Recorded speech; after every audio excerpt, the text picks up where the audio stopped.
Okay, so we're here on turn 5. This will be the last battle of turn 5, and then we'll be ready to start turn 6 of the World Campaign. This is going to be Elrond's army versus the Goblin King's army. That's going to be the battle that's next to Mirkwood on the world map. So after this battle, we will update the world map and start turn 6. We'll kind of zoom in here real quick. What we got here is, go ahead and name off what you got there, Brandon. We have Goblin King here with 12 Goblin Warriors and a Goblin Captain with some Spearmen. And then we have an Orc Shaman on a warg here with some Trackers and a couple of Spearmen. And that Nazgul there is the Knight of Umber? Yes. Okay. And for good, what do we got over there, Troy? The doom of the freaking goblins. We got the Prince of Dol, 2 Warriors of the Dead, 2 Spearmen and 2 Archers in that band. Elrond with 6 Swordsmen and 6 Spearmen. Okay. So we'll go ahead and update some battle reports, or update some turns on this battle report, and then we'll go back to the world map. So that's kind of what we got going on this battle here. So we'll go ahead and do turn 1. Okay, we're here on turn 7. Looks like we got some action going on here. The Elves moved around that right side and they ran into the Orc Trackers, and the Goblins are over here closing in on the Elves from this flank. So we're going to roll some combats here and start getting some casualties. Right now the Elves are down 2 and Goblins are down 2 due to range, but we're starting to get into the melee here. So I'll update you on this combat around turn 7. Elf in that fight. Okay, so all the fights are done. We lost 2 Goblins and 1 Elf in that battle. We're getting ready to start, what is it, turn 8? Yep. We got the Knight of Umbar coming on, probably next turn. He'll be able to get into some fights. Depending on, we'll see what happens down here too. So we'll go ahead and update you on turn 8 of this fight. Alright.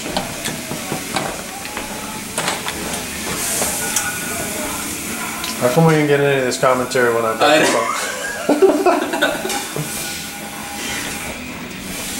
How much does he have? No, I think I made you. I'm a dynamite and do a heroic I was move. just gonna leave this on record the whole time, and then I'll just edit out what we don't want, because I'm missing too much good stuff. That whole interchange Is right it there. on right now? It is now. Okay. So he just has to I missed the whole 1 inch. He's going to call heroic move. I missed the whole 1 inch equals a mile on a map. Yeah. Right, alright. What are you doing? Are you calling it or not? Yeah, I just said it was. What are you doing? Burn your might, your only might. I got 2 might.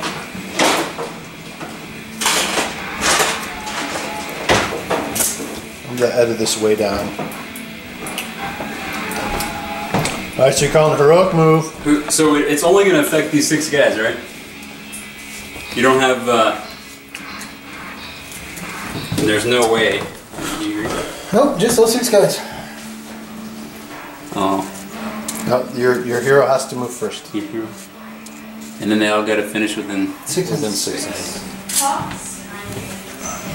Okay, so we're at the end of, what is this, combat turn 9? 9. And it's a pretty good round for the Elves. Elrond moved out, was able to move away from the Knight of Umbar and get out here and help his Elves over here. The Knight of Umbar and the Goblin King here have moved on in on the other hero over here. Struck a wound, made him burn a fate, so that hero's down to no fate and 1 wound. The Goblins are coming around on this flank. They're starting to surround those Elves. But the Elves did hit a lot of casualties over here, so they were able to destroy probably, what, 4 Goblins that last turn? Yeah, 4 or 5, yeah. 4 or 5 Goblins to 2 casualties for the Elves. So the Elves are 1 away from breaking, but they did manage to take quite a bit more. 2 away from breaking. 2 away from breaking, and I think the Goblins are probably, what, maybe 6 or 7 away from breaking? something like Somewhere that. around there. Might So- be more than So we'll go ahead and move on to turn 10. Get some action, we just don't have to do still shots. Okay, so we're at the beginning of turn 11. The elves have broken. Looks like the Goblin King and the Knight of Umbar killed the hero over here on this side that turn. And Elrond is over here with his elves making their last stand. Try and take a few more goblins with them before they are driven from the field. So we will update you at the end of this turn. This will probably be the last round of this battle. And then we'll be done with all the battles for turn 5 and be ready to move on to turn 6 of the World Campaign. Okay, so the battle's over. Goblins won. Elrond was driven from the field. Elrond survived with 3 Galadrim with spear and shield and 1 Galadrim with spear and sword. And the Goblin forces remaining. So that's what was left from the Goblin Horde. Looks like we've got Goblin Captain down there, Goblin Shaman, the Knight of Umber, and the Goblin King, and some Goblin units and Goblin Spearmen. Okay, so we're done with turn 5 and we're moving on to turn 6 here. I'm just going to give you a recap of the world map here. So turn 6, well, first we'll update the points on the board. So Mordor has 180, Gondor 190, Isengard 210, Rohan 150 or 180, Misty Mountains 155, Elven Kingdoms 180, Fallen Realms 285, and the Dwarven Holds 255. You can see the Fallen Realms and the Dwarven Holds are just worlds ahead of the rest of the other nations. So we're probably going to adjust that on the next game.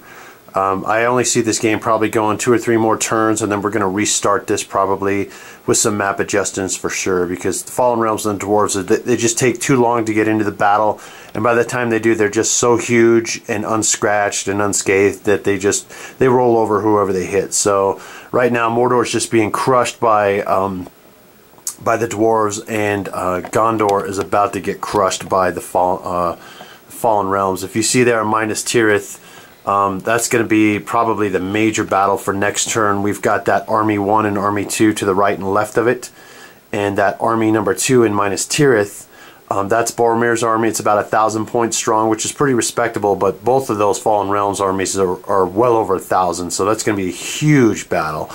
And then over here, next turn, you can see that Mordor's Army 1 is just out of Cirith Ungol. They're going to probably move north into Osgiliath because there's nothing in Osgiliath.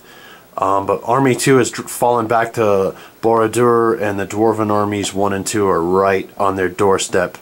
So it'll be interesting to see what happens next turn if the Dwarven army moves into Cirith Ungol and takes it, or if they go for the gold and just move into Borodur.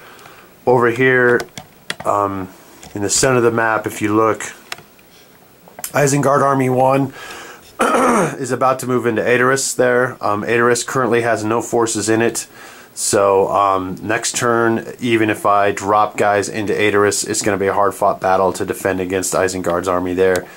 Helm's Deep was captured this turn by Isengard finally, so that fell. Up in the north here, you can see Gondor's Army 1 has conquered Fangorn.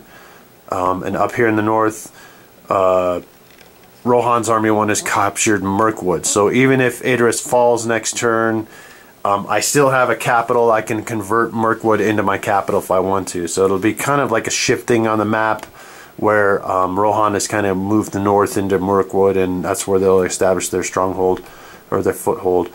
And then over here you can see the Elvish Army 2 and Mordor Army 1, they fought, and then they just the Elvish army fell back. So like I said, there's quite a lot going on here on this world map. We're gonna update, probably go 1 more, 2 more turns possibly, depending on how everyone's feeling, and adjust those world maps moving forward.